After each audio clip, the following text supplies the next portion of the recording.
The key role after the mass shooting in Oak Creek has an interesting take. Cody Holyoke has an exclusive interview with Oak Creek's police chief. A lot has changed for Oak Creek and Police Chief John Edwards. A little more than 5 months ago, the Sikh temple shooting thrust his city into the spotlight. The recent debate over gun control has charged the emotions of an entire nation.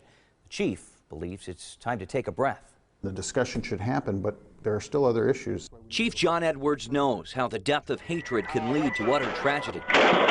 He nearly lost an officer the day a gunman took 6 lives at the Sikh temple. You know, the right to worship freely and safely, that right was denied to Sikhs in Oak Creek, Wisconsin. The shooting made headlines when President Obama put 23 gun control proposals center stage. None of it would have changed anything that happened at our shooting on August 5th. The chief wants the public to know the proposed changes won't stop every act of violence. Wade Michael Page went through a background check. He purchased the gun legally. He did the waiting period that is required. Even bans on high-capacity magazines, he argues, can't fight a person set on destruction. He had multiple magazines. He would have just had more. Edwards believes universal background checks are helpful in principle, but he worries the solutions aren't proactive. It's not going to prevent that from happening till an event occurs, we investigate it, then we find out, oh, they shouldn't have sold that gun. He is pulling for better mental health services, better communication, and a widespread debate on the issue.